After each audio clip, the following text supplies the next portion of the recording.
So after I completed the top 5 CPUs for 2017, you guys wanted to see the top 5 GPUs. Well, here it is today.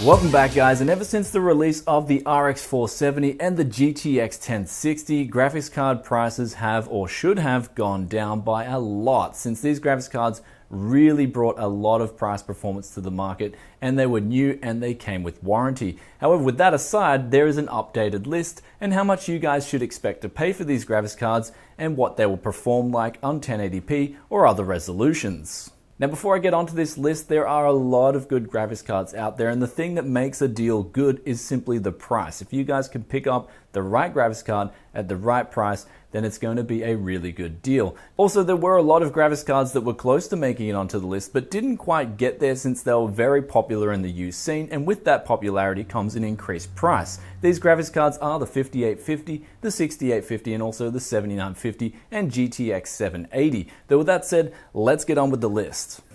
5.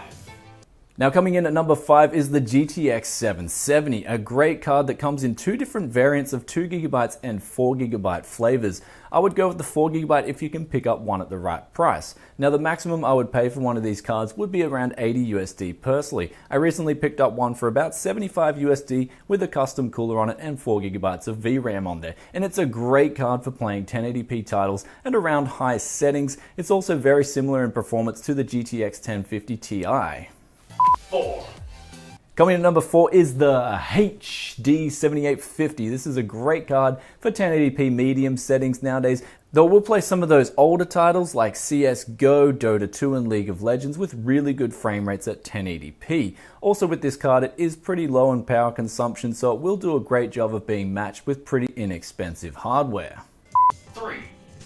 Coming in at number 3 is a very unexpected entry. This is the GTX 460. Now these were very popular back in the day, and since they were very popular and since they're not popular now and they're probably one of the most least searched cards, they come in very cheap. Expect to pay up to around $20 for one of these cards, but they will play games really well. Even titles like Overwatch at 1080p high settings can be played on this card, though you can of course lower the settings and get really good frame rates if you are on a budget.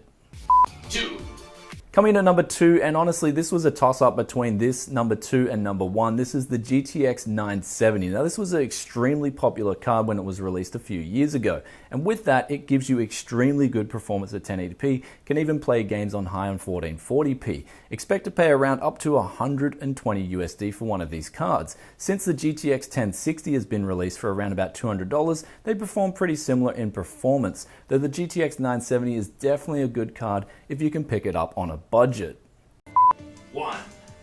And coming in at number 1 is the R9 290 or the 290X. Expect to pay up to 120 USD for these, and they are really good cards. They perform extremely well, and they have 4GB of VRAM on board, so they will be able to, just like the GTX 970, play games at 1080p Ultra or even play games at 1440p high, and they will do a really good job of that. Though there is one caveat to this card, and that is that it does run extremely hot. It is a really hot card and it is hard to keep under control. I even put an Arctic Accelerator on one of these things and it was starting to overwhelm that cooler, albeit I did overclock it. However, it is a great graphics card and it performs really well, and you can expect some really good performance out of this thing.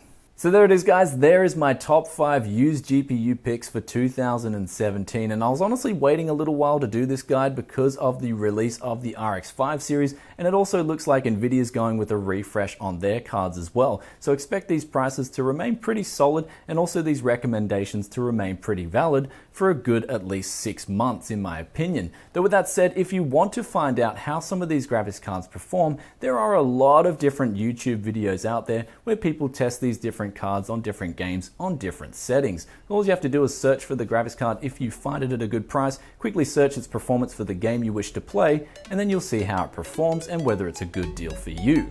Also keep in mind there are more risks to buying used PC parts as opposed to buying new PC parts. I'll put a link up here if you guys want to check out some tips and tricks that I've got for buying used PC parts. And with that said, I'll catch you guys in another tech video very soon. Peace out for now. Bye.